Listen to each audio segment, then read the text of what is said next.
Brutality. Excellent. Excellent!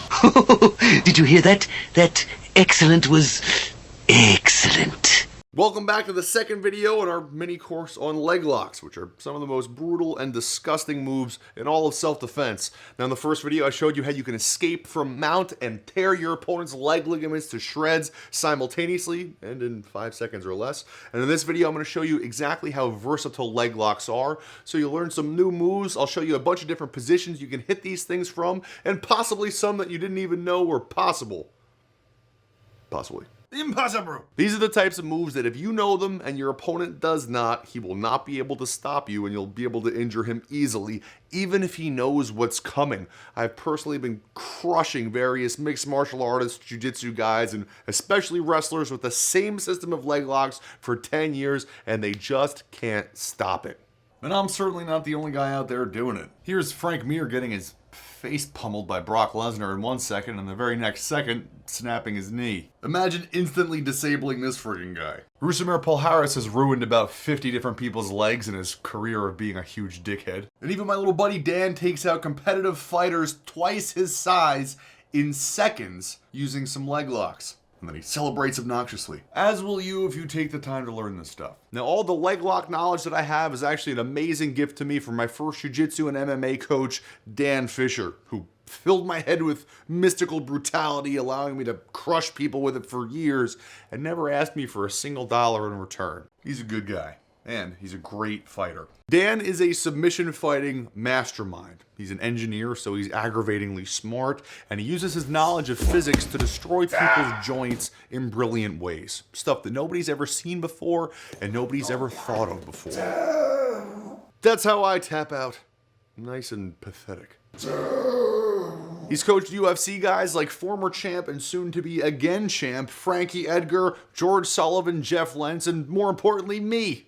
He's coached me, and I say he's fantastic. There is a great video online of Dan mounting Fedor Emelianenko, who is the greatest heavyweight mixed martial arts champion to ever live. Which was bad for the seminar, but hilarious for us. Anyhow, we can all learn a lot from this guy, and if you pay attention, he'll have you crushing people in fights in 5 seconds or less and getting the hell out of there. In fact, let's jump into a lesson with Dan right now, where he'll teach you how to win a fight almost instantaneously. Okay, even a fight that starts standing up. I was doing gay shit when you started, I'm sorry. Stop doing gay shit. We're filming. Not that there's, anything wrong with that. Oh, hey! Gay fuzz on you now. I hate that gay fuzz. I have no problems with gay fuzz either. All right, so let's say we're standing up and we want to get the fight to go to the ground to execute one of these great footlocks we're talking about. I have learned a simple takedown that you don't have to be a great wrestler to perform. It's an ankle pick. I'm going to demonstrate that for you right now.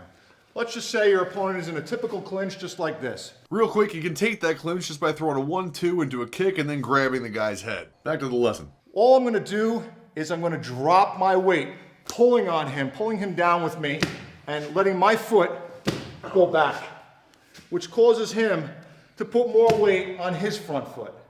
Once I get this weight distribution, I'm going to drop my weight further, switch my grasp from his elbow to his Achilles ankle right here, and I'm going to drive my head into him, picking up this ankle. From there, the game is pretty much over.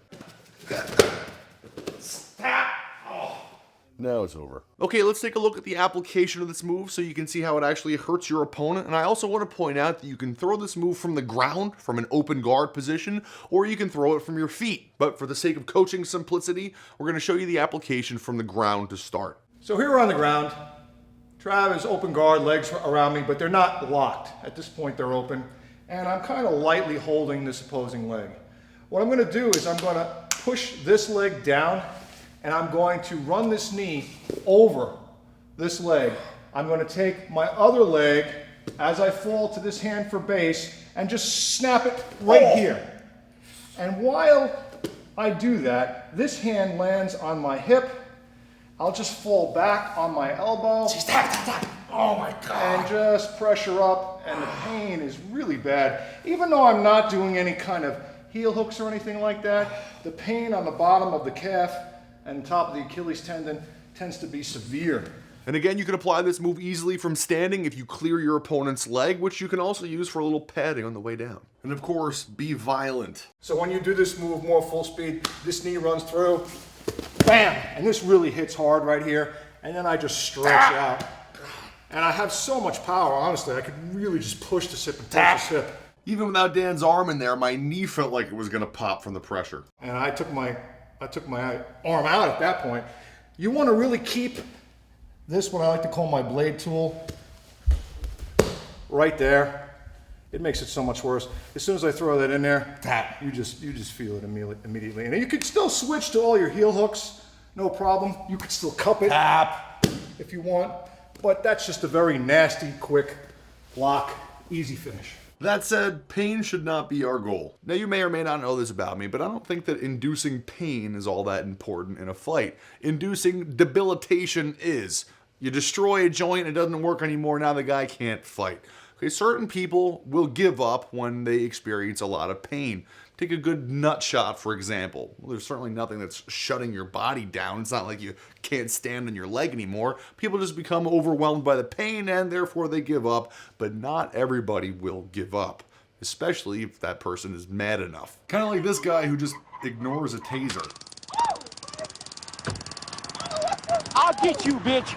For some reason, I believe him. So again, destruction and debilitation reign supreme. This calf slicer is great. It'll certainly cause the guy a ton of pain and could rupture some of the muscles in his calf and force him to limp around, but that's not necessarily going to finish the fight. Great way to make people submit out of misery, but for self-defense and debilitation purposes, there's a few things you might want to add. Kind of like this. I could back you up. Tap, tap, tap. Or this. I still have heel hooks. Tap! Jesus. I guess the point that I'm trying to make is that options are great to have. Look, if somebody manages to get out of one ankle lock, you have another one always sitting right there waiting, if you know what to go to. And it's always better to destroy a guy's leg in 3 different ways than just one. So we've been training footlocks for a long time. I love them, you love them, but what do you think it is that makes this such a powerful tool, as if it's the great equalizer? Well, they're very underutilized. And like you say, we've been training with them for a long time. Very few people know how to train them. They're not trained very often because a lot of the jiu-jitsu schools out there don't use them because of insurance purposes, because they are so dangerous. People get hurt by accident, they twist the knees up, and these guys don't want the lawsuits on their hands. Essentially, most jiu-jitsu schools have determined that leg locks are too dangerous to be practiced in their gym, so they've been wiped from the curriculum. As a result, I'll estimate that 97% of jiu-jitsu guys have no idea what they're doing in a leg battle, and they certainly can't defend themselves against these moves. So a lot of big main schools out there, you could pick them. They just don't train them. They don't like them. They don't want nothing to do with them. And I'm talking anywhere you look. Since starting this video, the jiu-jitsu school that I go to actually banned heel hooks. So now we just do them while nobody's watching. Or at least I do them, which basically forces people to join me. So now all of a sudden you have a footlock gym where they're actually practicing them and they're doing them. And you could train them and just be careful with them, Now you face a guy who never trained them. They may be excellent grapplers. From the waist up, they may be able to tear you apart. But once you get to that footlock position, they're white belts. Right. The game, it's like a reset. It's a completely different It's as fight. much a fish out of water as you fighting a jiu-jitsu guy being a boxer. When he takes you to the ground, you're a fish out of water, right? Well, when you get a guy who grapples, even if they're a black belt, if you get to their legs, they're a fish out of water. Because now they don't understand them. A lot of times they just scramble and just try and get away. That's all they do. But they can't get out if you sink them in right. So the fish out of water effect continues, and you get to unleash the same type of dominance that jiu-jitsu guys first unleashed in the UFC before people understood ground fighting. You get to wreak that type of havoc, even if the person you're fighting happens to be a professional fighter. I can only think of like 2 mixed martial arts guys that are really good at them right now. Marcin Held and Rousimar Palhares. Who actually got kicked out of the UFC for hurting too many people with heel hooks, but not before he unleashed some dominance on his division, winning fights with leg lock after leg lock after leg lock, actually getting 11 out of his 18 wins with leg locks. I mean, listen, you get on somebody's legs and you know what you're doing, it's an easy day. And it's going to continue to be an easy day because even the two biggest competitive jiu-jitsu federations in the world have banned heel hooks from their competitions, and they're not coming back. Even professional mixed martial arts fighters have managed to convince themselves that they don't need to learn leg locks because theoretically, if you're doing leg locks, you could get punched in the face. This guy actually tried elbowing Ken Shamrock in the shin just moments before his knee got destroyed. And look at little Genki Sudo with the 300-pound weight disadvantage, chilling in leg lock position, tearing apart Butterbean's knee. That would be Butterbean, the massive knockout artist. I didn't see him punching anyone. So this phenomenon has obviously created a void within Brazilian Jiu-Jitsu and within mixed martial arts, and we can take advantage of that. We can take advantage of every single idiot who thinks that ankle locks and leg locks aren't effective, and we can certainly take advantage of the fact that the most prominent jiu-jitsu federations in the world are banning the moves. You're banning the moves? You are weakening the art. And as a result, we will step up and we'll create a new art, one that embraces the brutality and the danger and the destruction. And as a result, we will have a more effective self-defense and mixed martial arts fighting style. Embracing the brutality will make us more powerful. Embrace the brutality.